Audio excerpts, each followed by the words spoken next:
안녕하십니까. 소쿨극장의 재미있고도 기이한 옛날 이야기 시간입니다. 오늘 이야기는 나이 어린 신랑과 나이 많은 신부 사이에 얽힌 일련의 일화들입니다. 여자와 남자가 성숙해가는 과정에 따라 관련된 일화도 변화된 모습을 보이는군요. 구독과 좋아요, 그리고 알람 설정 부탁드립니다. 재미있고도 좋은 글로 보답하겠습니다. 옛날에 어느 시골 사람이 얼굴이 이쁜 데다 육덕까지 좋아서 일 잘하게 생긴 며느리를 기쁜 마음으로 얻었다. 하지만 아들은 이제 겨우 10살, 남자 노릇하기에는 나이가 어렸고 며느리는 18살, 여자로서 한창 필 때였다.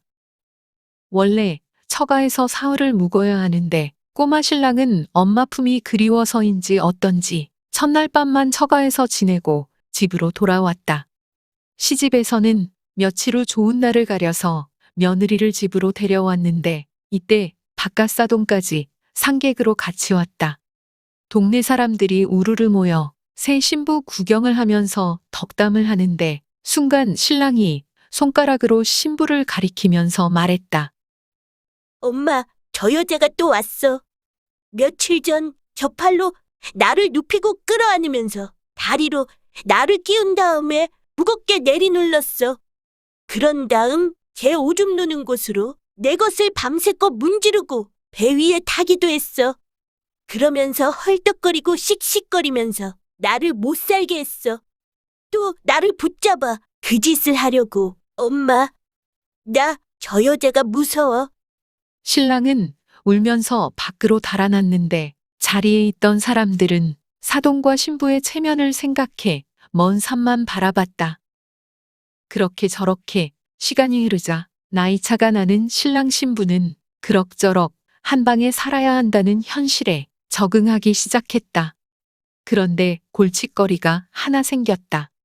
녀석이 맨날 새댁에게 업어달라고 하는 것이었다.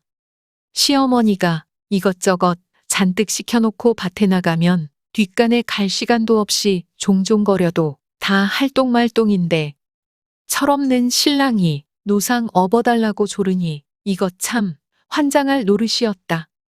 일은 차고 넘치는데 분수 없이 자꾸 조르니까 한 번은 부하가 난 새댁이 멱살을 잡아서 확 던졌는데 꼬마 신랑이 휘익 하고 날아가더니 그만 아래채 초가지붕에 덜컥 얹혔다. 그런데 녀석이 지붕 위에서 울면서 도통 내려올 생각을 안 하는 것이었다. 이걸 어쩌나. 하필이면 그때 하늘 같은 시어머니가 동동거리면서 대문 안으로 들어섰다. 귀하디귀한 비료를 아무 곳에나 버릴 수 있는가. 볼일 보려고 집에 온 것이다. 뒷간으로 뛰어가다가 지붕에 있는 아들을 봤다. 너는 지붕에 뭐하러 올라갔냐? 신랑의 대답이 걸작이었다. 박이 익었나 보려고 여기 올라왔더니 아직 안 익었어요. 시어머니가 기가 찬 듯이 대답했다. 이놈아, 그냥 내려와. 있긴 그새 뭐가 익어. 알았어요. 각 씨는 비록 어린 신랑이지만 자기를 생각해주는 것이 고마웠다. 그래서 속으로 생각했다. 밤에 한번 업어줘야지. 예전에는 기름을 짤 때 깨를 한번 볶은 뒤 시로에 찐 다음 기름을 짰다. 이때 시로에 찔 때 얼마간의 수분이 들어간다. 그래서 기름을 짠 뒤에 가마솥에 달여 수분을 없앴다. 어느 날 저녁에 각시가 방으로 들어오더니 크게 한숨을 내쉬었다. 그 모습을 보고 신랑이 물었다. 색시, 왜 그래요?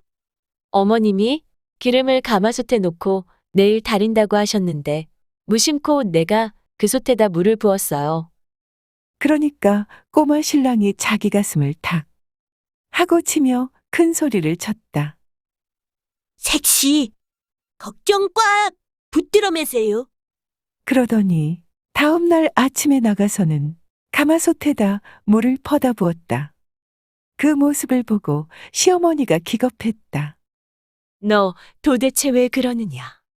엄마, 날씨도 찬데 따뜻한 물에 씻으라고요. 요즘 일을 많이 해서 그런지 엄마 살결이 조금 거칠어진 것 같아서요. 아들의 말에 시어머니의 입이 귀에 가서 붙었다. 그 모습을 본 색시는 신랑이 아주 고마웠다. 조금은 믿음직스럽기도 했다. 혼인한 지 몇 년 만에 부부가 동반하여 친정부모님께 근친을 갔는데 점심에 마침 국수가 나왔다. 신랑은 평소 국수를 먹어본 적이 없었기 때문에 황급히 좌우를 돌아보며 젓가락을 대기는 하였으나 끝내 먹지는 못하였다. 그날 저녁 신랑이 나름 점잔을 빼며 각시에게 물었다. 국수라는 것이 대체 어떤 물건이요? 각시가 웃으며 말하였다. 이전에 국수를 드셔본 적이 없으신가요? 신랑은 아직 먹어보지 못한 것을 몹시 한스럽게 여기며 물었다. 안채 국수가 아직 남아 있어. 내일 낭군님께 드리려고 고리에 넣어 부엌에 실ong이에 놓아두었지요. 신랑은 측간에 간다는 핑계를 대고는 부엌으로 가서 실ong이를 더듬다가 고리가 손에 닿았는데 그만 실수로 땅에 떨어뜨려 큰 소리를 내고 말았다. 그런데도 신랑은 달아날 생각을 하지 않고 손에 닿는 대로 떨어진 국수를 급히 주워 먹었다. 장인이 방에서 뛰쳐나와서는 도둑이라고 생각되는 놈을 붙잡고는 등잔불을 켜라고 황급히 소리쳤다. 신부는 범인이 신랑일 것으로 생각하고는 즉시 부엌으로 달려나와 등잔에 불이 붙지 않는 척하며 말하였다. 잠자다 나와서 그런지 부는 힘이 약해 불시에 불을 붙일 수가 없네요. 제가 도적을 잡겠으니 아버지가 불어보세요. 주인 영감이 받아서 대신 불씨를 불자 그때 새댁은 지아비 의등을 떠밀어 내보냈다. 그때 마침 삽살개가 앞에서 꼬리를 흔들고 있었는데 딸이 그게의 목을 잡고 말하였다. 아버지, 도적이 아니고 개였네요. 노인이 불을 비추어 보더니 이상하게 여기며 말하였다. 내가 잡았을 때는 사람이더니 그것이 언제 개가 되었나? 신랑이 외양간에 숨어 있다가 그 모습을 멀리서 바라보고 자기도 모르게 실수하고 말았다. 그러자 각시가 웃으며 말하였다. 소도 웃는데요. 주인 영감은 그래, 하며 방 안으로 들어갔다. 세월이 흐르고 흘러 신랑은 인제 청년이 되어 힘께나 쓰고 신부는 그만큼 나이를 먹었다. 어느 해 여름 신랑이 보리를 베러 갔다. 점심때가 되자 아내가 밥을 해서는 머리에 이고 밭에 갔다. 밭에 가서 보니까 신랑이 길마에 걸채를 얹어서 보리단을 소에 싣고 있었다. 보리를 싣다가 아내를 보고 말했다. 이게 떨어지려고 하니까 내가 묶을 동안 여기 와서 조금 받치고 있어요. 아내는 얼른 밥광주리를 내려놓고는 신랑이 시키는 대로 했다. 그런데 아내가 끙끙거리며 받치고 있는 동안 신랑이 밥을 먹었다. 권료가 볼멘 소리했다. 이거 묶어놓고 먹던지. 씻다 말고 갑자기 왜 그래요? 밥 먹으면서 신랑이 킬킬거렸다. 당신이 그동안 나한테 나이 어리고 힘도 없다고 얼마나 못되게 굴었어요. 당신도 한번 당해봐야 해요. 그러니까 그 복수를 하느라고 무거운 보리단을 받치고 있으라 하고는 킬킬거리며 밥을 먹고 있는 것이었다. 각시는 저게 언제 철이 들고 하고 혀를 차다가 말했다. 누가 안 뺏어 먹으니까 씹어가며 먹어요. 체하겠다. 들어주셔서 고맙습니다. 용어 풀어 올리겠습니다. 상객은 신랑이 장가들기 위해 신부의 집으로 갈 때 혹은 신부가 혼례를 마치고 시집으로 갈 때 신랑 집과 신부 집을 대표하여 참석하는 어른을 말합니다.